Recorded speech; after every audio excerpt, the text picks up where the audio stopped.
Have you heard the exciting news?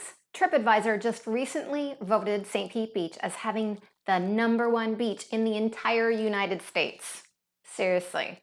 And #5 in the whole world. That's right up there with like Hawaii, Brazil, Aruba. So today we're heading up the beach from Pass-a-Grille on up to the border at Treasure Island to see what all the fuss is about. And along the way, we're going to focus on 5 of my favorite places along the beach. So stay tuned.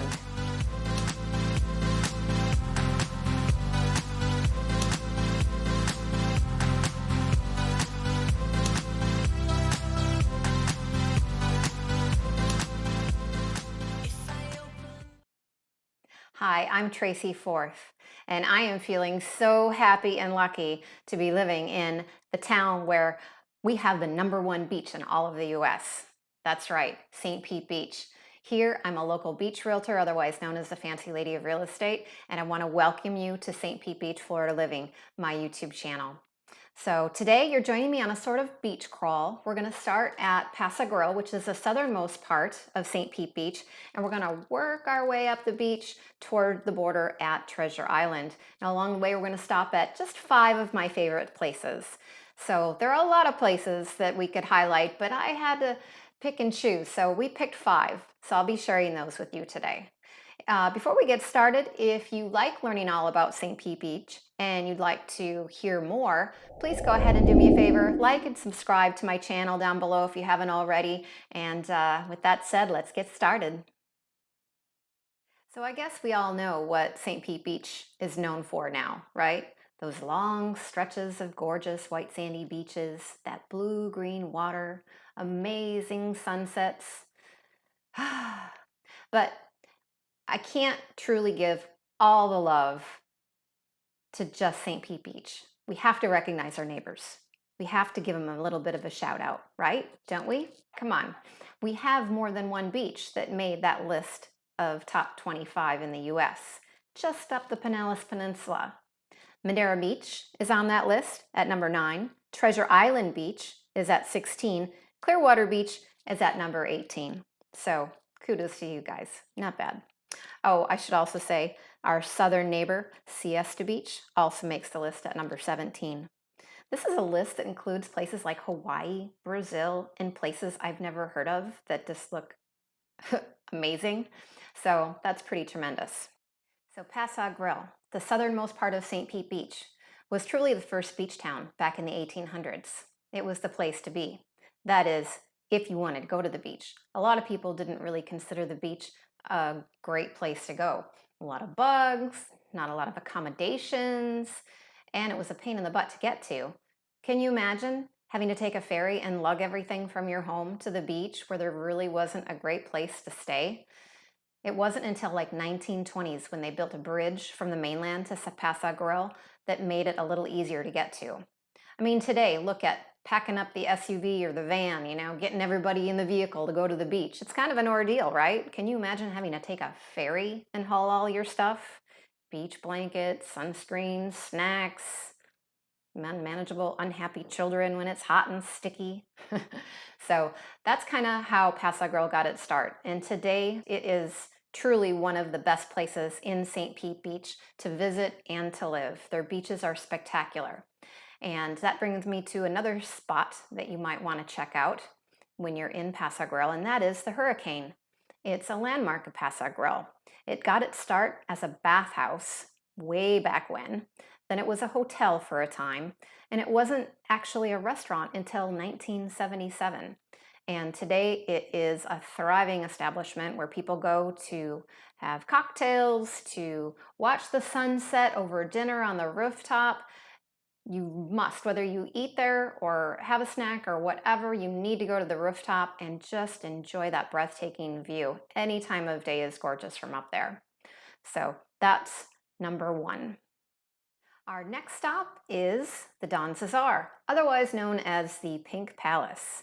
It is a serious historic stop. If you're here in St. Pete Beach, you have to check it out. And actually, if you're on the beach, most parts of the beach, you can actually see the Pink Palace. It's huge, it's gorgeous, it's a beautiful hotel. And it's actually got a really interesting history, and you can read about it online. It's actually a landmark of historic places. It's made the National Register of Famous Places, yada yada. It's got a lot of historic value to St. Pete Beach. And uh, so, just a quick snapshot though, it actually opened its doors in 1928. Thomas Rowe built it as a tribute to his lost love. I'm not sure what his wife said about that, but he did marry a woman named Mary. And when Thomas passed away, Mary inherited it.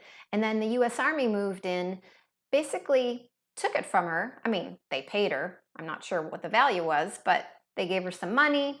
She was told to leave, no uncertain terms. Go, shoo, go. And the US Army took it over. And for a long time, it was a government property until eventually they ran it to ruin. And then a bunch of investors got together, they put some money towards it, someone bought it, fixed it up, restored it, and voila, today you have the Pink Palace. And its history also includes having made some movies there, famous people come, the well-to-do. It's definitely a luxury stop. But I really must tell you about one particular thing in 2013. Landmark, absolutely landmark. My mom got married at the Don CeSar. That's right. Her and my stepfather in 2013 got married, and we had dinner at the Maritana, their famous restaurant, and had the most amazing meal and dessert. Okay, moving on to stop number 3. It's at the Bonaire, which is a motel, kind of with a 50s vibe, but we're not there to spend the night. No, no. We're there to check out the beach bar and back. Sandbar Bill's Bar and Grill. Why? Why, Tracy? Well, let's see. It made my list because they have a bunch of chairs, benches, and such in back, right on the sand. Cheers from Sandbar Bill's here at the Bonaire. And Carlos, you've never been to the Bonaire or to Sandbar Bill's? No, no. So what do you think? I like it actually. I'm gonna come back and probably figure out how to get back there into that water, but with everybody in my family for sure. Have a couple of drinks. Right, get right. a room. Cheers. Cheers. Get a room. Yeah. It's an older hotel, and a lot of them in St. Pete Beach. A lot of them are older. Yeah. Now I don't think anybody knows it's here. Yeah. No, it's tucked away. You've got to know how to get here. So you park basically like you're at the Bonaire. Then you go in to the office. Yep. Tell them that you're parking and you're gonna hit up the restaurant here, have a drink, have a bite to eat, and then you make your way down to Sandbar Bill's. That back there. It's just a little place. The food is reasonable, and the view is awesome. The best. Exactly. So, what's your favorite beach, Carlos? My favorite beach is Pass-a-Grille right now. Pass-a-Grille. Yeah. Pass-a-Grille is gorgeous. This is actually just turned into number 2 because look at that. Yeah. That's awesome behind there. Pass-a-Grille is like most people's favorite beach because it is gorgeous, and that's why it was our first stop on the tour.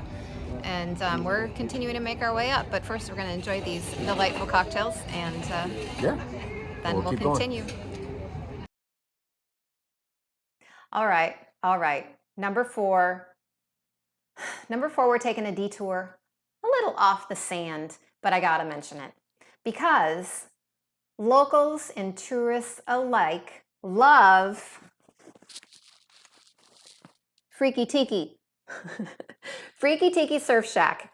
Everybody in my family has lots of apparel items, hats, and things from Freaky Tiki. So you don't need to be a tourist to enjoy things at, say, St. Pete Beach, or have cute little mermaid references, or, little surfing gear. And the one thing I love about Freaky Tiki is they're a locally owned business. And not only do they have a couple of surf shacks, because St. Pete Beach is one, but they also have another location in Clearwater. They also have ice cream shops. That's right.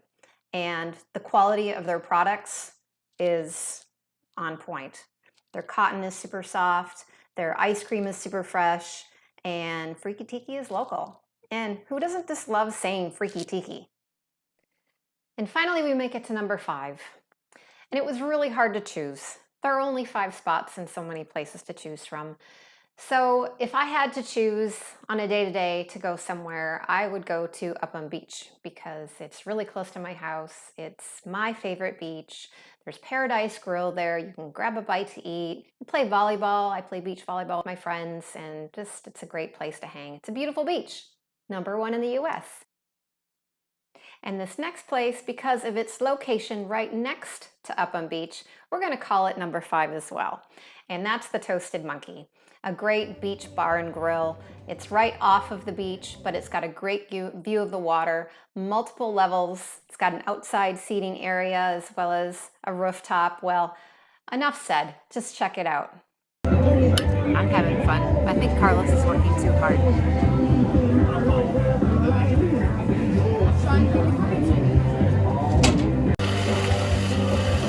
Looks good.